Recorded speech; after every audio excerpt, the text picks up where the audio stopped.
Salve, salve galerinha! Vamos falar um pouquinho sobre pressão. Mais especificamente sobre o experimento realizado por Torricelli para demonstrar a pressão atmosférica. Então eu coloquei três situações aqui, uma em nível do mar, uma acima do nível do mar e outra abaixo do nível do mar, para tentar representar o que Torricelli fez à sua época. Então a ideia era a seguinte, ele pegou um tubo de vidro de 1 metro, imagina um tubo de vidro de 1 metro, grande pra caramba, encheu de mercúrio, certo? Lembrando que mercúrio é um metal líquido, o único metal líquido em condição ambiente, guarda essa informação. Colocou uma bacia com mercúrio líquido também embaixo, um recipiente mais bonito, vamos falar uma bacia com mercúrio líquido também, e virou esse tubo de ponta cabeça dentro dessa bacia.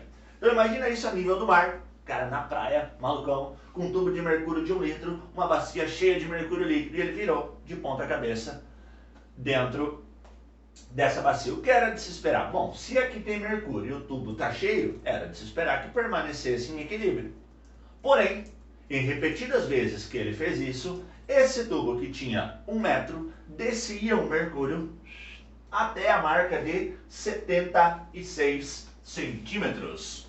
Então, toda vez que ele fazia isso ao nível do mar, descia o mercúrio até a marca de 76 centímetros. 76 centímetros correspondem a 760 milímetros. E aí chegou-se a uma conclusão muito interessante. Então a marca de 760 milímetros de mercúrio é o que ele chamou de pressão atmosférica. Fala, tá, mas e daí simplesmente assim do nada? Nada mais me explica? Cara, a ideia era a seguinte, ele imaginava assim, que esse líquido descia só até esse ponto porque tinha alguma força que fazia com que ele ficasse, e ele não descia todo.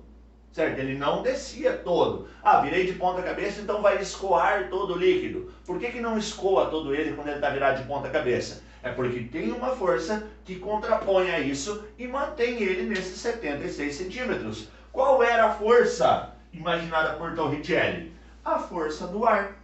Certo? O ar, a atmosfera a que ele estava submetida, mantinha esse líquido sempre a 76 centímetros, sempre aos 760 milímetros de mercúrio. E essa força que estava mantendo aqui as moléculas do ar, mantém esse líquido aqui em equilíbrio com esses 76 centímetros, foi a chamada pressão de uma atmosfera.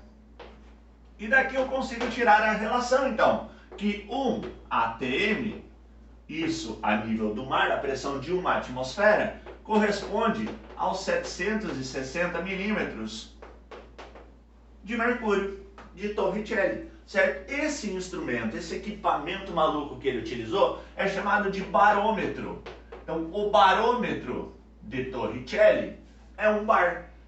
Barômetro, bar, 760 milímetros de mercúrio, porque a coluna de mercúrio sempre ficava em 76 centímetros na região que nós então padronizamos e chamamos de uma atmosfera. Então, uma atmosfera corresponde a 760 milímetros de mercúrio e corresponde a um bar de barômetro utilizado por Torricelli. Agora, se o que mantém esse líquido nos 76 centímetros toda vez que ele repetiu o experimento a nível do mar, eu quero levar você a pensar no seguinte, se eu estiver acima do nível do mar e se eu estiver abaixo do nível do mar. Certo? A situação já está descrita. Acima do nível do mar eu tenho menos líquido aqui dentro.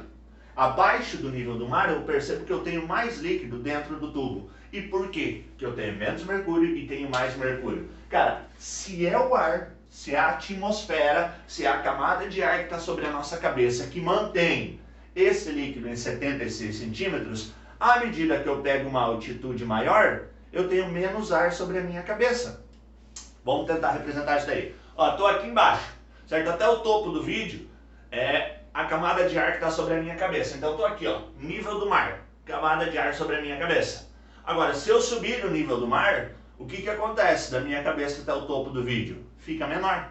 O espaço fica menor, então eu tenho menos ar. Então se eu tenho menos ar, se eu tenho menos ar segurando esse líquido aqui, é de esperar que ele consiga descer com uma facilidade maior. Então ele desce, ele vem para baixo com uma facilidade maior. Por quê? Porque quanto maior for a minha altitude, menor é a quantidade de ar. Quantidade de ar sobre área. Lembra? Pressão é força sobre área. Então, quanto menor é a quantidade de ar, menor será a minha pressão atmosférica. Então, quanto mais eu elevo, mais alto fico, menos ar terá segurando essa minha camada líquida, certo? Essa minha quantidade de líquido, menos ar vai ter aqui. Então, quanto maior é a altitude, menor é a pressão. O caminho inverso está aqui. Por que quando eu desço do nível do mar, eu venho mais abaixo do nível do mar, fica mais líquido dentro do tubo? Porque agora a minha altitude é menor. Então, se diminuiu a minha altitude, eu tenho uma camada de ar muito maior para segurar o líquido. Então, se eu tenho mais ar, eu tenho mais força sobre essa área da minha bacia, do meu recipiente, então eu tenho uma pressão maior. Então, quanto menor for a minha altitude, maior será a minha pressão. Menor a altitude, maior a pressão, por isso fica mais líquido. Essas relações nós usamos pra caramba, principalmente para determinar temperatura de ebulição, ponto de ebulição de líquidos. Onde vai ter uma temperatura de ebulição maior ou menor? Acima ou abaixo do nível do mar. Beleza? Então guarda, gente, essas relações aqui, ó, de maior altitude, menor a pressão, menor altitude, maior a pressão, e fica descrito aqui então o que é o nosso barômetro, nosso experimento de Torricelli para determinar a pressão atmosférica. Beleza, galerinha? Eu espero ter ajudado vocês e até a próxima aula.